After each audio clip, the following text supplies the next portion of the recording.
Good morning, this is Mr. McMurray. Welcome back to Anatomy and Physiology. Hope you had a good break. I don't know about yours, but mine wasn't long enough, but then they never are. All right, so here we go. First of all, we're going to go over the skull and hopefully the rib cage and some stuff of the body, but we'll see if we get through all that. We definitely need to get through the skull today. All right, so here's your skull picture, starting from the bottom of the skull. All right, the maxilla is the front of the roof of your mouth, okay? And then behind that, farther back, if you reach back with your tongue, you can feel where it's soft, but right before that is the Palatine Bone, okay? So the front part is maxilla, then you have the Palatine Bone, and then back here we have what's called the soft palate, where you the squishy skin stretched over that, okay? But these two put together, where there's bone underneath it, are called the hard palate. So the maxilla plus the Palatine Bone, all this part here is the hard palate. The soft palate is back here where it's just skin stretched over the bones back there, and it does not have bone underneath it, okay? Going down the side here, we have the Zygomatic Bone. This would be right in the front on your cheekbone here, or your eye socket here, first of your cheekbone. Notice there are sutures around it. Okay, this is a separate bone called the Zygomatic Bone. We'll talk about Zygomatic Arch in a minute. Now, the next bone back goes all the way down the side here. We're going to label it on the other side, but you have all this over here. It goes from here all the way up to here, all the way over there. It goes up around the eye, back here. This little part right here is part of that. That is all the temporal bone. Okay, all that, any of that could be called the temporal bone. Now, this bone has a bunch of bumps and things sticking off of it that have their own names, and you'll need to know those names. The one that comes up here, whoops, lost my pointer. I don't know where it is. There we go. Okay, the pointer. There we go. Right here, it comes up and touches. This is the zygomatic bone. So this is the zygomatic arch. Okay, so it's toward the back of your eye socket here where it comes off. Okay, this is part of the temporal bone, but that part of it that goes up to the zygomatic bone is called the zygomatic arch. All right. Now below the eye socket here, there's a little place where the lower jaw, the mandible, fits in. Okay, and so it's called the mandibular fossa, F-O-S-S-A. Okay, mandibular fossa, not Mufasa, that's a whole different thing. But the mandibular fossa, and that is where the jaw fits underneath your eye socket here, and it goes up and down from. Okay, next one is the styloid process. All right, styloid process is a very sharp, pointy thing back here. If you poke on the side of your neck back here, in between your jaw and these neck muscles, if you push on there, it feels it kind of tings a little bit, or tingles a little bit. That's probably where you're pushing nerves and stuff against this styloid process. But that's where it'd be, about halfway between your jaw and these muscles here, right between there. Okay, and that is the styloid process. Style is a very long, pointy thing. And so a styloid process is just this long and pointing thing. Now, there's another big round thing, but much bigger back here, and that is the mastoid process. Now, we label it over here just so we have more room, but the mastoid process, if you feel these muscles coming up here, there's a bump, hard bump right here where they attach, okay, and that is the mastoid process. Okay, that's why it sticks out there, so bones can attach to it. Most of these things that stick out are either where the holes are where nerves and blood vessels can go through to get to the different parts of your body, and the processes or arches and things that stick out are things that attach muscles to. And these are these main muscles coming from the side of your neck, and they all attach to your mastoid process. Okay, now, next one is your sphenoid bone. Your sphenoid bone we'll see a lot. Here. It goes up on the inside of the eye socket. Okay, and it goes all the way across here and comes up over here. So these are called the wings of the sphenoid bone because it looks kind of like a bat or something like that coming across here. Okay, and the sphenoid process is, I don't know if you can see this really good, but that's that yellow bone going across the middle here. It also is, you can see, I don't know if you can see the yellow in the eye sockets here, and it also comes up a little bit on the side here. Now this up here is a parietal, but this one right here is still the sphenoid bone.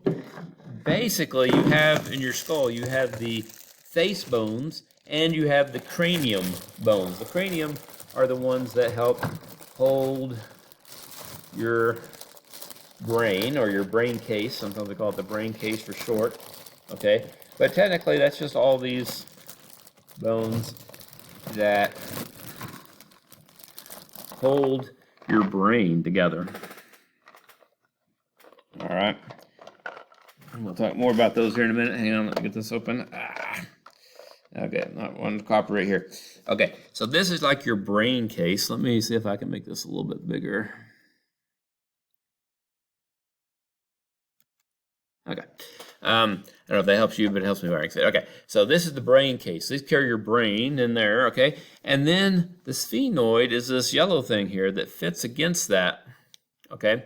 And it's kind of what hooks your face bones. You have all your face bones up here, jaws and stuff like that, and it attaches that. The sphenoid is the main bone that fits in there, and it fits kind of in like that, okay? And it is where all these face bones attach. So it's kind of like the bone. It's the back side of it hooks into your brain case. All right, the back side goes up against the brain case and seals off your brain cavity. And the front is where all these other face bones attach to it, okay? So the sphenoid will pop up several different times in this because of how much it has to go all around the brain case to the face area. And so it pops up several different places, okay? Now, there is one right down here in the middle. All right. It is the vomer. All right. The vomer has a long, pointy ridge. I don't know if you can see that. Probably should go back to the big stage. It's going back and forth, killing me. All right. And it comes up. It's a ridge that sits up like this. And that ridge is called the vomer because it means plow in Latin. And it looked like the blade of a plow where you have a thing in the middle and it goes off on the sides and it goes to the dirt and it plows up the dirt. Well, that's kind of what it looked like, and so they call it the vomer. All right. Where's the next one coming up? I don't see it. There we go. All right, you have some holes on this, okay? And there's some that we're not going to label, but the first one is the carotid, okay, which is more up toward the front here, okay?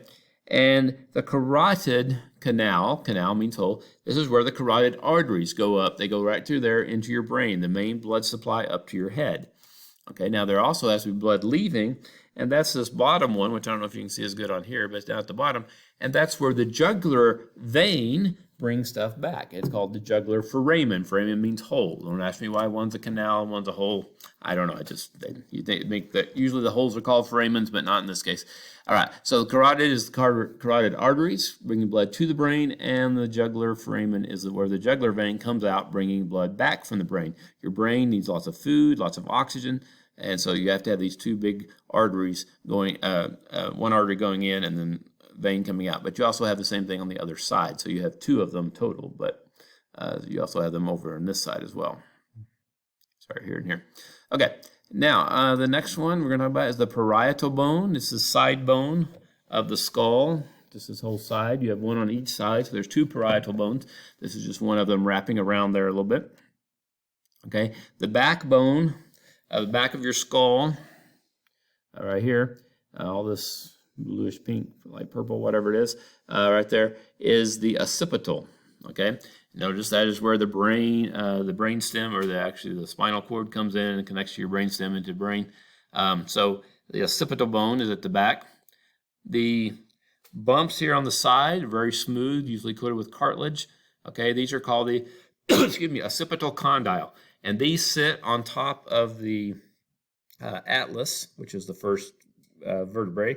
And this is what it rotates on, so you can nod and stuff. And so it's kind of like a joint there.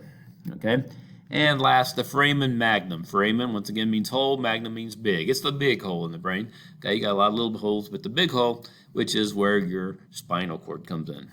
All right. Down the bottom, you just have to know that this is the suture. There's a coronal suture, I think is that actual one there. And then there's a one that runs down the middle, which I think is a sagittal suture, and they all have names. We're just going to know where these bones have joined together is called the suture. All right.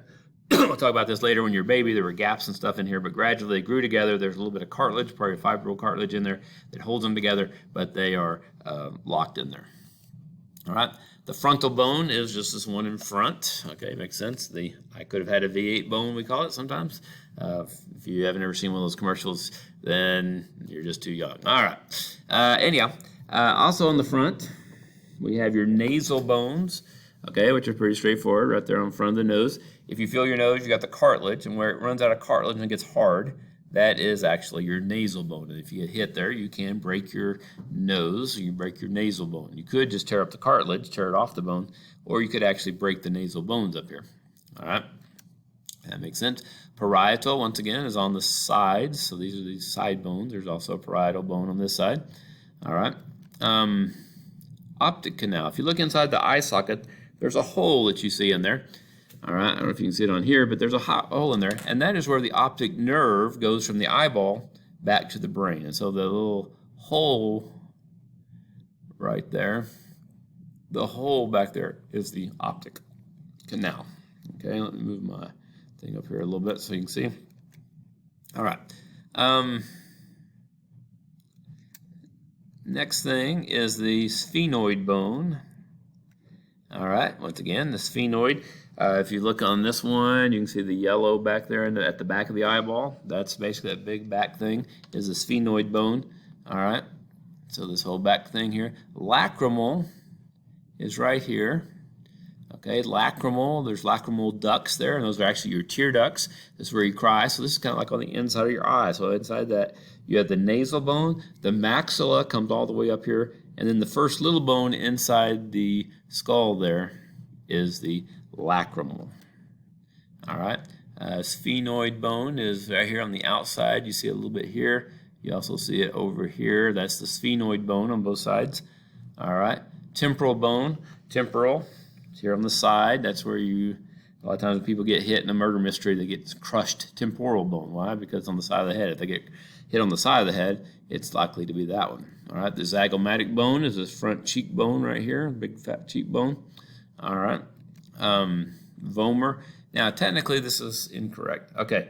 Well, actually, no, this is correct. Okay, should be the bottom bone here. There is a. Let me find my thing here. Okay. Okay, there is a higher bone up here, which is part of your ethmoid. We'll talk about here in a minute. Okay, but the vomer is actually right there at the bottom because it's the same thing that you see looking at from the bottom of the skull. It's that plow-looking thing, but it sticks up on the bottom. It's called the vomer. All right, and then you have the mandible here. All right, and I don't see the ethmoid. I thought we labeled the ethmoid on this one, but I don't see it. All right, you have the